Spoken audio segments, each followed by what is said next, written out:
Alright, so about a week ago I made a video that I was completely wrong on about each and every player that I believe that was about to get traded at the trade deadline. And looks like I missed on each and every one of them, including a repeat that has been on that list each and every time since I started my YouTube channel, Odell Beckham Jr. But today we got an update on Odell Beckham Jr. that not only notified us that he's not going to get traded, but also makes his situation significantly more toxic. So before we get to the content, I just want to remind you guys that we are dropping merch for the next couple of days on Mikerophone.org. These shirts are the perfect gift to purchase for somebody that doesn't believe Odell Beckham Jr. is someday going to be in the Hall of Fame. Guys, this is really important. I wanted to tell you guys this in my Henry Ruggs video, but I couldn't really give shout outs because that would just be tone deaf for that video. Make sure you're following me on Instagram so you could give me a heads up about news that's going on. I wouldn't have made the Henry Ruggs video if it weren't for my guys Patrick McKee 7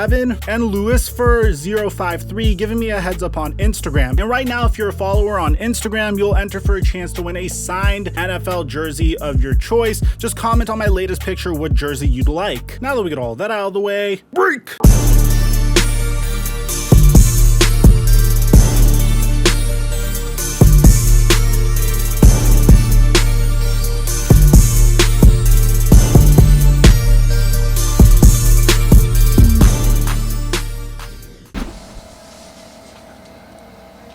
Baker, do you believe Odell Sr. was talking on behalf of Odell with those posts yesterday? I can't exactly speculate exactly as to who he was speaking on behalf of. I think a lot of it comes from his father perspective. I think, obviously, naturally, he wants his son to succeed. I can't blame him for that. I want Odell to succeed, and that's where we were at, and or at least so I thought. So. That's all I really have about that one. Have you spoken to Odell since yesterday? No. What was your reaction to the video in general? I was probably just about as surprised as all of you were. This video is sponsored by Atlas VPN, which is by far the greatest value you could get in a VPN. Some of you guys might not know what a VPN is. A virtual private network makes all of your internet traffic travel through an encrypted tunnel, and this way it protects you from would-be hackers that might be spying on you or anyone that might be taking advantage of the fact that you're on a public Wi-Fi network. Atlas VPN comes with this data breach monitor feature, which is a security feature designed to track any data breaches related to your online accounts. It automatically scans leaked databases and informs you of any past or recent breaches where your personal information such as your email address, username and password, or social security numbers have been exposed. Even better yet, probably the most underrated reason to get Atlas VPN is for streaming purposes. Netflix, Amazon Prime, and Disney Plus all have geo-restricted rights on various TV shows. And with Atlas VPN, you can bypass the geo restrictions by pretty much saying that you're in a different location than where you currently are, which means you can watch shows like Top Gear, Rick and Morty, and Brooklyn Nine-Nine if you use Atlas VPN. Now get a load of this. Atlas VPN is giving you a huge discount for a limited time only.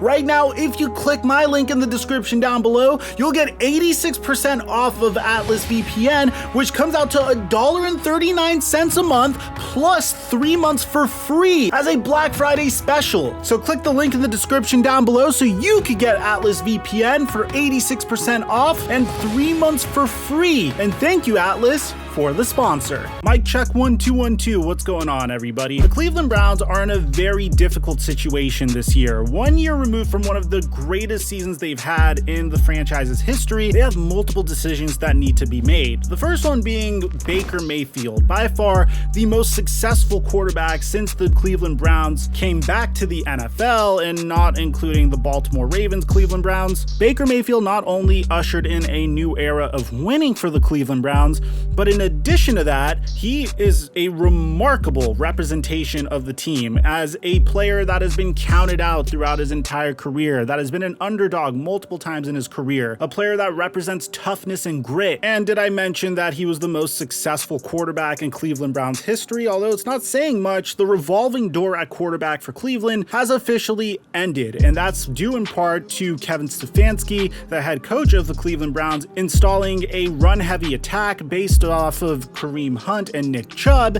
and essentially making Baker Mayfield the manager of that run-heavy attack. The problem is Baker Mayfield's the former #1 overall pick of the 2018 NFL Draft, meaning the Cleveland Browns selected him over the likes of Josh Allen and Lamar Jackson, and although it's a glorified crapshoot in that NFL Draft, it's safe to say that Baker Mayfield isn't the best quarterback out of that draft class. Which brings us to the question of how much is Baker Mayfield worth? Well, if you look at the top quarterbacks that are being paid in the NFL currently, Patrick Mahomes is getting paid $45 million. Josh Allen is getting paid $43 million, and he's the second highest paid player in the NFL. Then there's Dak Prescott and Deshaun Watson, who are getting paid $40 million and $39 million. Russell Wilson, that's getting paid $35 million. Aaron Rodgers and Jared Goff both getting paid $33.5 million. Jared, how did you pull this off, bro? And that's when we get to the territory where I believe Baker should get paid. You have Kirk Cousins, Carson Wentz, and Matt Ryan that get paid $33 million, $32 million, and $30 million. And one of the most recent contracts for a player that I think Baker Mayfield mirrors to some extent is Ryan Tannehill, who is getting paid $29.5 million.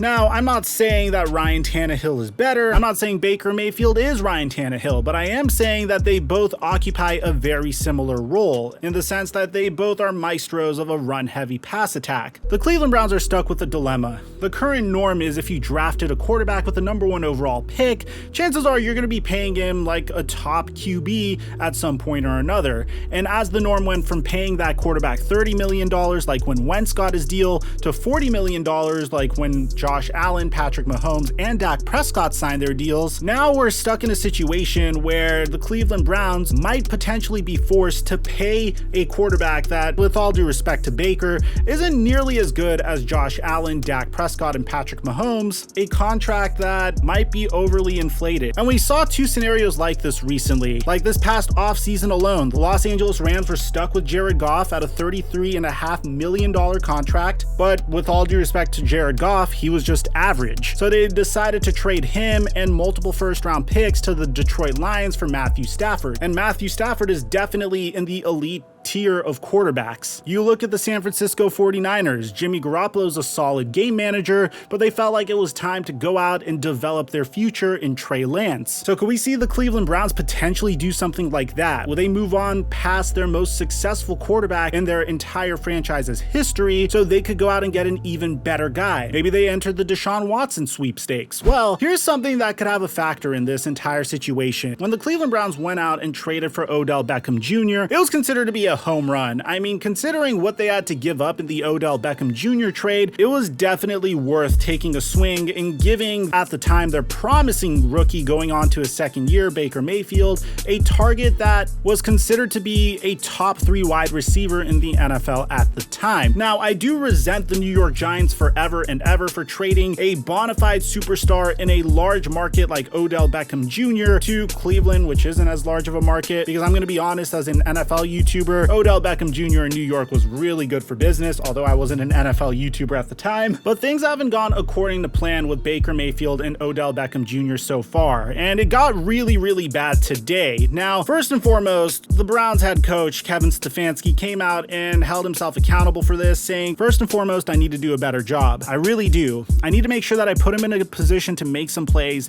and I didn't do a good enough job, certainly yesterday. Having said that, he gets a lot of attention from the defense. There were a bunch of plays where the safety is cheating to him, and that opens up opportunities for other guys. I think of an early third down that we had where the post safety stayed to the boundary side because he was cheating towards Odell, and we had a big play to Jarvis. So his effect on our offense is there, but I do need to do a better job of making sure the ball makes its way into his hands. Here's the thing, man. I do agree, Odell Beckham Jr. does command a lot of attention, but according to J Daddy Productions, which props to this man over here, man, he absolutely crushed it with this video. Being a star wide receiver in the NFL isn't that black and white. You know, maybe this happens with edge rushers in the NFL or good pass rushers in the NFL, where they start commanding double teams as a result of them being so good, or maybe even running backs or wide receivers in the first couple of years in their career. But the really good wide receivers in the NFL will always find a way to get open. And in this case, Odell Beckham Jr. has shown multiple times an ability ability to get open, but unfortunately Baker Mayfield misses him quite consistently. As a matter of fact, there's a whole 11-minute video by J Daddy Productions that was posted in regards to this situation about a week ago, and it seems like Odell Beckham Jr.'s dad has finally had enough, because he actually took to the comment section and had a bunch to say in regards to this situation. Odell Beckham Sr. posted onto Instagram, "Generally behind the scene, but not today. I'm a father before anything. Hashtag my twin, my ace," a bunch of supporting stuff for Odell Beckham Jr. You can see there's this one comment from a fan saying, "No matter what anyone says, I can tell Baker just doesn't want to get Odell the ball. He can have all the excuses in the world, but it shows. He just genuinely doesn't want to give Odell the ball, and when he does, it's usually in bad situations to make it look bad on Odell. Either he's hating on Odell or he just doesn't want him shining for real for real. You can't tell me otherwise at this point." Odell Beckham Sr. responded to this by posting 3 green check marks. Now, if you're a stat head, take a look at these stats. According to NFL research, in 2021,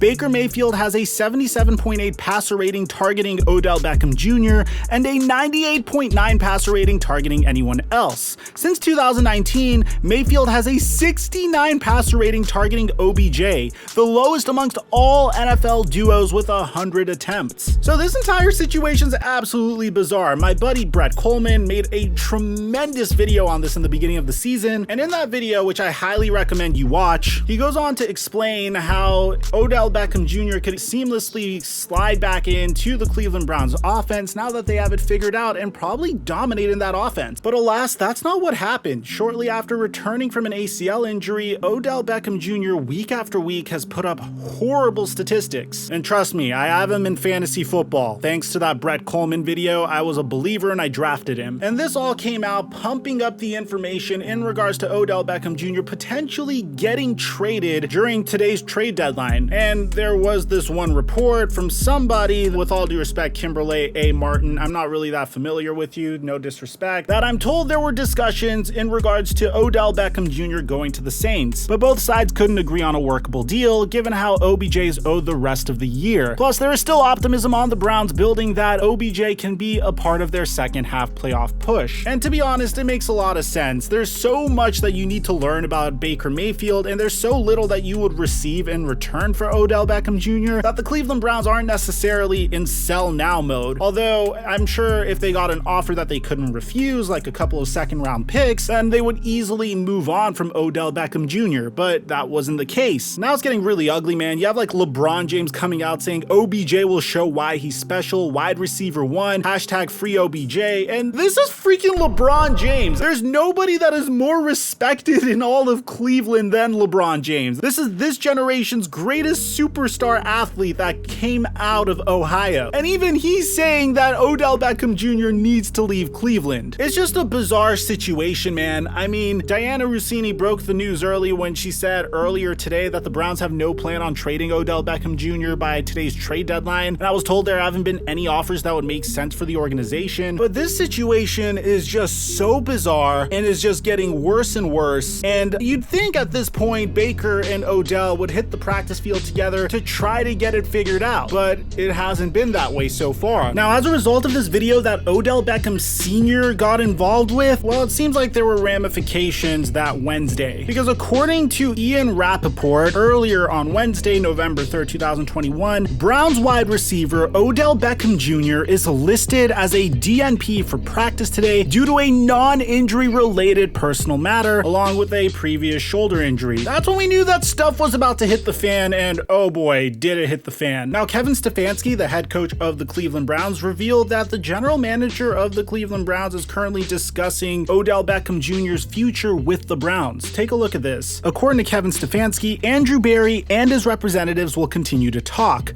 so Odell won't be out there. Now, there was also this report from Mike Silver that says earlier today, Browns head coach Kevin Stefanski told his players that Odell Beckham Jr. is essentially not on the team right now and that the wide receiver has been told to stay home. Now, I really wish this article was a little bit more clear about who asked this question, because when a reporter asks a really freaking good question, you gotta give him his props. So if you guys could figure this out for me, let me know, because afterwards, Kevin Stefanski was asked whether or not he actually said that Odell Beckham was no longer part part of the team. Stefanski answered that today he's excused and we'll see where this goes. Now, Albert Breer commented on this Michael Silver tweet saying that when he asked one Brown staffer how Odell Beckham's been before the last couple of days, he said he's been really good and he hasn't been a distraction at all from my vantage point. And when they were asked about the events of this week, that he's surprised but shouldn't be surprised at all because the signs were kind of there. Throughout the past, Odell Beckham Jr. did hint that he wanted to be more of a factor in the offense. And now it looks like there's a chance that Odell Beckham Jr. might even get released by the Cleveland Browns. Now, the Browns could suspend him, the Browns could fine him. This could also result in the Browns just letting him play this week. But according to Jordan Schultz of the Schultz Report, sources indicate that the Saints and the Las Vegas Raiders have displayed interest in Odell Beckham Jr., who has currently cut contact with head coach Kevin Stefanski. The Browns could still release him, allowing him to then sign elsewhere. Even after his excused missed practice, I'm told OBJ plans to play on Sunday. This is really backwards because I don't understand why this push was made literally a day or two before the trade deadline. If you did it maybe a week ago, then Odell Beckham may have been traded. Now you're kind of pushing the Browns to release a player that without a doubt should be a star on their roster. Now, here's the thing. I don't really see how the New Orleans Saints would make sense for OBJ.